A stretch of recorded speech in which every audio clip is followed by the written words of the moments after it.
नमस्कार दोस्तों आज का जो वीडियो है वो इस वीडियो में हम लोग जानेंगे कि अगर हम अपना मोबाइल रिपेयरिंग का दुकान चालू करना चाहते हैं ना तो हमें किन किन टूल को खरीदना पड़ेगा और कितना पैसा लग सकता है। तो दोस्तों यहाँ पे हमारे पास में कुछ टूल्स को रखे हुए हैं जो कि ये टूल के बारे में बताएंगे और कुछ प्राइस के बारे में भी इसमें डिस्कस कर लेंगे ताकि आपको एक जानकारी मिल जाए कि हमें अगर दुकान चालू करना है तो कितना इन्वेस्ट करना होगा अपने टूल में। दोस्तों यहाँ पे जो टूल का प्राइस है ना वो हम दो तरीके का बता देंगे, जिसमें से अगर आपके पास में कम से कम पैसा है तो आप कौन कौन सा टूल ले सकते हो और अगर आपके पास में बजट है तो आप कौन सा टूल को ले सकते हो। तो चलिए हमारे पास में कुछ टूल है जो कि आप देखेंगे, कुछ स्क्रीन में भी टूल लगा हुआ है। तो स्क्रीन में जो टूल लगा हुआ है ये जो टूल अगर आप ये सारे चीजों लेते हैं तो कम से कम आपको 15 से 20 हजार के आसपास आपको इन्वेस्ट करना होता है, जो कि एक एवरेज मोबाइल रिपेयरिंग दुकान स्टार्ट हो जाता है। अगर आप मोबाइल रिपेयरिंग का टूल में बात किया जाए कि नहीं 15 से 20 हजार हमारे पास में पैसा नहीं है, कम से कम में हमें करना है, तो आप 10 हजार के आसपास में भी पैसा लगा करके और टूल खरीद लोगे, जिससे आपका फोन रिपेयरिंग का काम स्टार्ट हो जाएगा। देखो जो महंगे रेट का टूल होता है थोड़ा सा उसका काम एडवांस होता है, थोड़ा कम रेट का जो टूल्स होता है उससे भी हम अपने कामों को कर लेंगे, लेकिन थोड़े से उसमें मेहनत ज्यादा लगता है। तो चलिए कुछ टूल है थोड़ा सा नजदीक में लाएंगे, हम आपको लाइव पहले दिखाते हैं फिर हम आपको प्राइस के बारे में समझाएंगे। पहले हम आपको दिखाने का प्रयास करते हैं। हमारे पास कुछ छोटे मोटे टूल भी है और जो मशीन हमें यूज होगा वो भी हमारे पास में रखा हुआ है। जो भी स्टूडेंट यहाँ बैठे हुए हैं इन लोग क्लास करके जाने वाले, तो टूल के बारे में जानकारी देना बहुत जरूरी होता है। तो सबसे पहले यहाँ पर देखेंगे सीरियल वाइज हम दिखाने का प्रयास करेंगे। जैसे कि आप यहाँ पे देख रहे हैं एक टूल है जो कि ये आईसी को खोलने के लिए यूज होता है। आईसी में लगे paste, black pasted IC, white pasted IC का ग्लू को क्लीन करने के लिए ये टूल का यूज होता है। ये जरूरी है। अगर आप सीपीयू एमएमसी का काम करते हो तो ये टूल अपने पास में होना चाहिए। उसके बाद आप देखेंगे यहाँ पे हमारे पास छोटे छोटे हैं, ये सब ओपनर है, ये सब ढक्कन वगैरह खोलने का यूज होता है, काम आता है। तो उसके जगह अगर आपके हाथों में नाखून नहीं है ना तो आप इसको लगा के फोन का बैक पैनल को खोल सकते हो, आराम तरीके से निकाल सकते हो। उसके बाद बात करते हैं, यहाँ पर देखेंगे ये है यूवी लाइट है। अगर आप कर्व टेम्पर्ड ग्लास लगाते हो ना तो उसमें ये लाइट यूज होता है। और अगर आप यूवी मास्किंग का काम करते हो ना, चिप लेवल रिपेयरिंग करते हो ना, तो इसका यूज करते हो तो उसके साथ में ये लाइट का इस्तेमाल होता है। यहाँ पे जो भी टूल रखा हुआ है वो नीड है, जरूरत है, वो टूल है। ये है हमारा ग्लू रिमूवल मशीन। अगर आप फोल्डर कटिंग का काम करते हो ना और अगर उसमें ग्लू लगा हुआ है, इस मशीन के द्वारा आप साफ करोगे, रिमूव करोगे, क्लीन करोगे। यहाँ पर देख सकते हैं यह है बूट केबल, जो कि अगर आप इस पैकेट से निकाला जाए तो इस तरीके से बूट केबल होगा। इस बूट केबल को हम मोबाइल को डीसी पावर सप्लाई में कनेक्ट करने के लिए बूट केबल का इस्तेमाल करते हैं। मतलब ये भी केबल अपने को इंपॉर्टेंट है और ये भी जरूरी है, ये अपने पास में होना चाहिए। इधर आप देख रहे हैं ना, ये है बूस्टर मशीन। अगर आपके पास कीपैड फोन का बैटरी आता है तो नॉर्मल आप डीसी मशीन से बूस्ट कर सकते हो, और अगर एंड्रॉयड फोन अगर आपके पास में आता है, एंड्रॉयड फोन का बैटरी बूस्ट करना होता है तो ये मशीन आपको खरीदना पड़ता है। जो कि यहाँ पे जो एंड्रॉयड फोन का बैटरी होता है वो बैटरी को कनेक्ट करने के लिए यहाँ पे बैटरी कनेक्टर बना होता है, ताकि आराम तरीके से कनेक्ट करके छोड़ दो 5 मिनट और आपका फोन का बैटरी अच्छे तरीके से बूस्ट हो जाता है। आज जब आप बूस्ट करते हो ना तो यहाँ पे वोल्टेज भी दिखाता है, एम्पियर भी दिखाता है, कितना वोल्टेज आपका बैटरी ले रहा है या है, कितना एम्पियर ले रहा है, ये सारी चीजें यहाँ पे डिस्प्ले में शो होता है। तो ये अपने इंपॉर्टेंट है। ये है पीसीबी स्टैंड। पीसीबी स्टैंड कई प्रकार का आता है, जैसे कि आप देख सकते हो ये भी पीसीबी स्टैंड और ये भी पीसीबी स्टैंड है। ये पीसीबी स्टैंड आपको कम दाम में आता है, ये थोड़ा महंगा आता है। आपका बजट के हिसाब से आप चीज़ों को ले सकते हो। ये ज़रूरी नहीं है कि आपका बजट कम है और महंगा ही खरीदो, ये ज़रूरी नहीं है। यहाँ पे देख सकते हो ये है कटिंग वायर। जब हम लोग फोल्डर को कटिंग करते हैं ना, डिस्प्ले और ग्लास को अलग करते हैं ना, तो देखो इस तरह का वायर होता है, इसके जरिए से हम लोग को कटिंग करना होता है। तो ये है हमारा फोल्डर कटिंग वायर, जो कि ये इंपॉर्टेंट है, चाहिए। ये हमारा है रांगा, जो कि जब आप मदरबोर्ड में काम करते हो, सोल्डिंग डिसोल्डिंग का काम करते हो तो इसका यूज होता है। और ये ओसवाल कंपनी का है और ये अच्छा होता है, पुराने से पुराने टेक्नीशियन इसको यूज करते हैं। बाकी ये बहुत सारे कंपनी का आता है। यहाँ पे देख रहे हैं ये हमारा फ्लक्स, जो कि आईसी रिमॉल्डिंग में यूज होता है, जम्पर करने में यूज होता है, कंपोनेंट रिप्लेसमेंट में यूज होता है। बहुत ही इंपॉर्टेंट चीजें हैं। ये हमारा है फोल्डर चिपकाने वाला ग्लू। जब आप डिस्प्ले को चेंज करते हो, बैक पैनल को खोलते हो, उसको चिपकाने के लिए, फिक्स करने के लिए ये टूल हमारा यूज होता है। इधर देख सकते हैं ये है रोजिन। रोजीन पेस्ट जो है अगर आप आईसी लगाते हो वहां भी यूज कर सकते हो। अगर आप सॉर्टिंग को क्लियर करना चाहते हो तो वहां भी इसको यूज कर सकते हो और अपने सॉर्टिंग को फाइंड कर सकते हो। उसके बाद आप देखेंगे ये भी है अपना ओपनर, ये भी हमारा ओपनर के लिए यूज होता है। उसके बाद देखेंगे यहाँ पे कटर है। कटर आप ये नॉर्मल कटर है और इसके साथ में आप ये भी ले सकते हैं। इस कटर के द्वारा सील्ड वगैरह काटने में, जैसे सील्ड को हीटिंग करके खोलते हैं ना, अगर कुछ कुछ जगहों पे ऐसा होता है कि हीटिंग करके ना खोल के कटर के द्वारा भी हम काट के काम कर सकते हैं। सभी जगह कटर से नहीं काम कर सकते, लेकिन बहुत सारे जगहों पे कटर से काट के हम लोग काम कर लेते हैं। उसके बाद यहाँ पे मल्टी टूल में ये है ना कि इसके अंदर में और भी 4 टूल है जिसके सहायता से आप मोबाइल फोन का स्क्रू को, अलग अलग टाइप का स्क्रू को इससे आसानी तरीके से खोल सकते हो। उसके बाद देखा जाए तो ये भी हमारा है, ये कटिंग वायर है।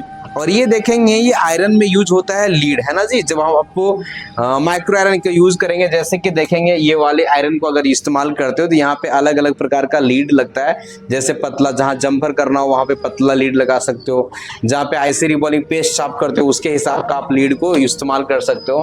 तो ये लीड हमारा आयरन के लिए होता है। उसके बाद देखेंगे ये है छोटे वाले माइक्रोस्कोप। अगर आपको आईसी वाईसी को देखना चाहते हो तो 100 रुपये के आसपास में ये माइक्रोस्कोप आता है, आप इसको माइक्रोस्कोप बोल सकते हो, ठीक है।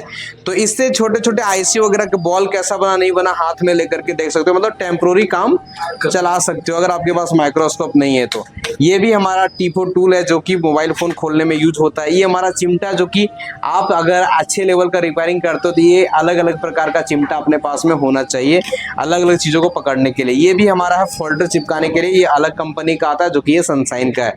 ये हमारा ओपनर है जिससे हम लोग मोबाइल फोन को खोलने में, हड्डी उड्डी को खोलने में यूज करते हैं। उसके बाद देखेंगे ये भी हमारा कटर है जो कि ये कटर अलग प्राइस का है, ये अलग प्राइस का है और ये अलग प्राइस का है। जैसा आपका बजट होता है उसके हिसाब से आपको लेना चाहिए। ये भी है जिससे हम लोग ग्लू को रिमूव कर सकते हैं और ये भी है हम लोग जिससे ग्लू को रिमूव कर सकते हैं। आगे बात किया जाए, ये देखेंगे ये है अपने हीटिंग टेप। ये तीनों हीटिंग टेप अपना है। ये हीटिंग टेप लगा करके अब आईसी अगर खोल रहे हो तो ये हीटिंग टेप को यूज करो, समझे कि नहीं, या फिर इसको यूज कर सकते हो, ठीक है। और ये हीटिंग टेप अगर आपको फोल्डर वगैरह में कहीं पे आईसी वगैरह है, कंपोनेंट वगैरह है तो वहां लगा रहे हो तो उस जगह पे आप चिपका के काम कर सकते हो, ठीक है। मतलब आपके पास में तीनों हीटिंग टेप होना चाहिए। ये हमारा है इलेक्ट्रिकल जो कि स्क्रू ड्राइवर है। अगर आप थोड़ा प्रोफेशनल तरीके से काम करना चाहते हो तो ये स्क्रू ड्राइवर आप ले सकते हो, जिससे मोबाइल का अलग अलग नट को आप खोलने में आसानी होगा। ये डिसॉल्व्ड वायर, जब आप आईसी रिबॉलिंग का काम करते हो उसमें डिसॉल्व्ड वायर क्या चीजें अपने पास में होना चाहिए। आपके पास में ये कपड़ा होना, जैसे कि आप टेम्पर वगैरह लगाते हो क्लीन वगैरह करने के लिए, ये आपके पास में कपड़ा होना चाहिए जिससे हम लोग स्मूथ तरीके से साफ कर सकते हैं। ये जो है ये अपना है मैक्स है, मैक्स पामा। ये एक फाल्कन कंपनी का भी आता है।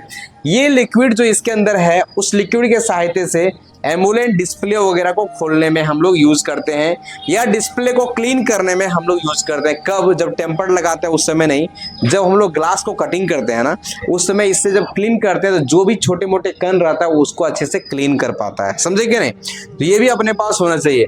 मोबाइल का मदरबोर्ड में अलग अलग हिस्सों में काम करने के लिए अपने पास में मल्टीमीटर होना चाहिए जिसके सहायता से आप कंपोनेंट को चेक कर पाओगे। उसके बाद बात करते हैं जो बड़े बड़े टूल है उसको हम लोग देखते हैं और कौन कौन सा टूल है। जैसे कि बात किया जाए अपने पास में ये आयरन तो अपने पास में होना चाहिए, क्योंकि आप जंपर का काम करो या रिबॉलिंग का काम करो ये आयरन आपको इंपॉर्टेंट है, जरूरी है। यहाँ पे हमारे पास सेपरेटर मशीन 2 ठो रखा हुआ है। अगर आपका बजट कम है तो ये सेपरेटर मशीन ले सकते हो, 2200 के आसपास में ये सेपरेटर मशीन आपको मिल जाता है। और अगर ये सेपरेटर मशीन लेते हो तो ये कर्व डिस्प्ले के लिए और नॉर्मल डिस्प्ले दोनों के लिए होता है, थोड़ा सा ये कॉस्टली महंगा आता है। एसएमडी मशीन आज के टाइम में आप ये ले सकते हो, अगर आपका अच्छा बजट है तो इस मशीन को ले सकते हो, क्विक के 857 DW+। अगर आपका बजट इतना नहीं है, ये जो एसएमडी मशीन है 5200-5000 के आसपास मार्केट में आता है। मार्केट में अलग अलग जगह अलग अलग रेट होता है। अगर इतना बजट नहीं है तो आप 2200-2500 का भी एसएमडी मशीन लेकर के काम को अपना स्टार्ट कर सकते हो। उसके बाद ये डीसी पावर सप्लाई इंपॉर्टेंट है। इसमें भी अलग अलग कंपनी का आता है और अलग अलग मॉडल होता है, उसका अलग अलग प्राइस होता है। 6 पोर्ट चार्जर भी अलग अलग कंपनी का आता है, अलग अलग मॉडल होता है, वो भी आप अलग अलग टाइप का ले सकते हो। ये मैट है, ये कंपलसरी नहीं है, अगर आप लेना चाहोगे तो ले सकते हो, नहीं तो इसके बिना भी काम चल जाता है। अब चलिए हम थोड़ा सा आपको बोर्ड में बता देते हैं कि आप मशीन जब खरीदते हो तो थोड़ा सा कुछ प्राइस, अगर आपका कम पैसे का बजट है तो आप कैसे मशीन को खरीद कर अपना काम को चला सकते हो। तो थोड़ा सा चलते हैं, हम लोग जानते हैं। जैसे कि आप देखें हमारे पास ये मशीन था, अभी जो हम आपको दिखाएं वो हम अपने पास में डीसी पावर सप्लाई ये दिखाएं, एसएमडी मशीन ये दिखाएं, सेपरेटर मशीन हम ये दिखाएं, है ना। अगर आप इस मशीन को खरीदते हो, अगर आपके पास बजट कम है तो कम बजट में हम कैसे दुकान को चालू कर सकते हैं। अगर बात किया जाए डीसी पावर सप्लाई आप खरीदते हो ना, तो ये डीसी पावर सप्लाई आपको 5000 के आसपास में आता है। अगर आपका बजट कम है, अगर आपका बजट कम है तो आपका केटी का डीसी पावर सप्लाई एक आता है जो कि 1700 का आता है। आप इस मशीन को लेकर के इसके जैसा काम को कर सकते हो। बात समझे, थोड़ा सा उसमें फंक्शन कम दिया हुआ है, काम थोड़ा सा वो कम करता है, लेकिन हर एंड्रॉयड फोन को ये ऑन कर देगा जो 1700 कम आपको लिखे है ना इस मशीन को। ये यहाँ पे हम जो रेट लिख रहे हैं वो अगर आपके पास पैसा कम है तो आप ले सकते हो, वहां से भी आप अच्छी अर्निंग कर लोगे, कोई दिक्कत नहीं है। आपके पास में डीसी पावर सप्लाई के बारे में हम आपको बता दिए, आपको हम बता देते हैं एसएमडी मशीन जो होता है वो ये एसएमडी मशीन 5000 के आसपास में आपको मिलता है। लेकिन अगर आपके पास बजट कम है ना तो कम से कम आप की केटी का आता है, आप 2600 का एसएमडी मशीन खरीद के और अपना काम को स्टार्ट कर सकते हो। जैसे कि हमारा लैब में कुछ मशीन लगा हुआ है जिससे भी काम करने में कोई दिक्कत प्रॉब्लम परेशानी। हीटिंग देखो, अलग अलग एसएमडी मशीन का हीटिंग टेम्परेचर अपना अलग अलग होता है, वो डिपेंड करता है मदरबोर्ड के हिसाब से, समझे कि नहीं। अगर मान लेते हैं आप ये एसएमडी मशीन यूज करते हो तो इसका हीटिंग जान गए हो कि 350 में कितना हीटिंग रहता है। उसी तरीके से अगर आप दूसरा एसएमडी मशीन यूज करोगे तो 1-2 बार यूज करोगे तो आपको पता चल जाएगा कि कितना हीट रखने पे कितना हीट ये देता है, समझे कि नहीं।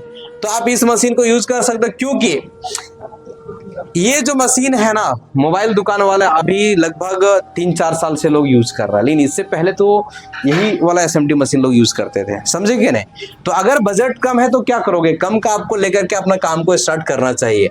उसके बाद आपके पास में सेपरेटर मशीन का बात किया जाए तो मान लो एक एवरेज 2000 के आसपास आपका सेपरेटर मशीन आ जाता है। अगर इस तरीके से बात किया जाए तो हमारा जो मेन मशीन है वो 6000 में आ जाता है, समझ रहे हो कि नहीं।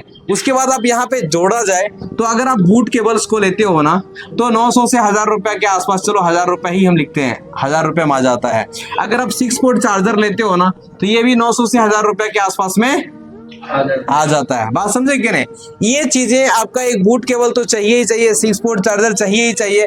उसके बाद में इतने बजट में उसके बाद आपको एक मशीन ये चाहिए भाई साहब। ये जो मशीन है ये आपको मान लो ये आपका हो गया माइक्रो आयरन हो गया, ठीक है।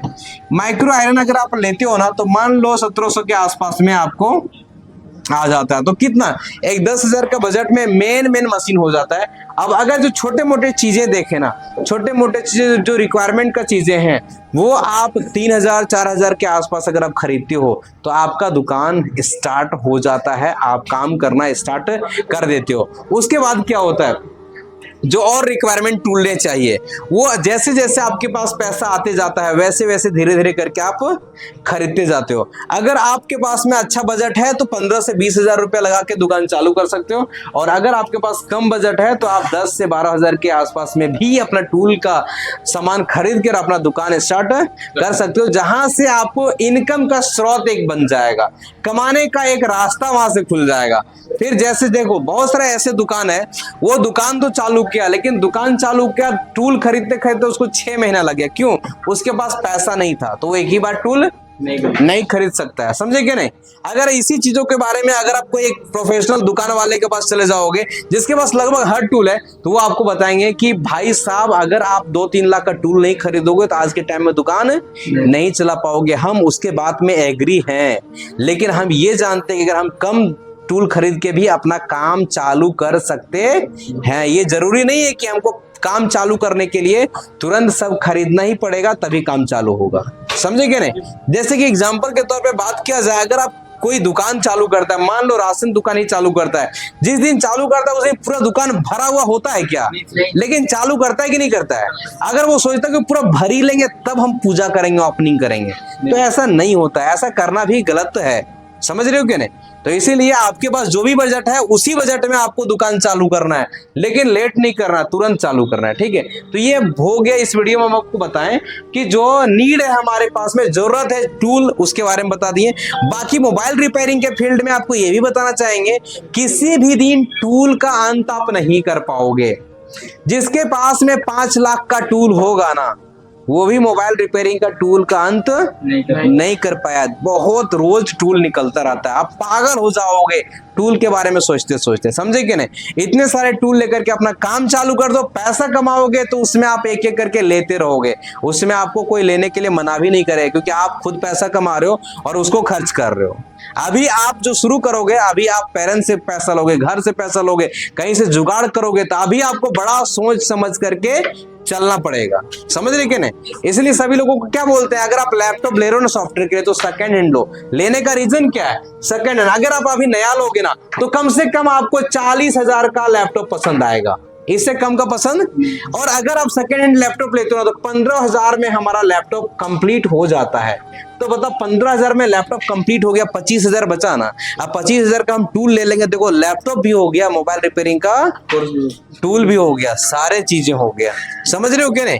तो थोड़ा सा आप अपना जो काम स्टार्ट करोगे सोच समझ करके करो, लेकिन इतना उम्मीद रखो आपके पास जितना ही पैसा है उतना ही पैसा में धंधा चालू होने वाला है। आप ये नहीं सोचना है कि मेरे पास उतना पैसा होगा तब चालू करेंगे, ये सोचना बिल्कुल गलत है। अगर हमारे पास 1 रुपया है ना, तो 1 रुपया से ही हम अपने धंधा को चालू करेंगे, समझे क्या नहीं? लेकिन चालू करने का प्रयास करना है, ठीक है। तो ये टूल के बारे में बता दिए, चलिए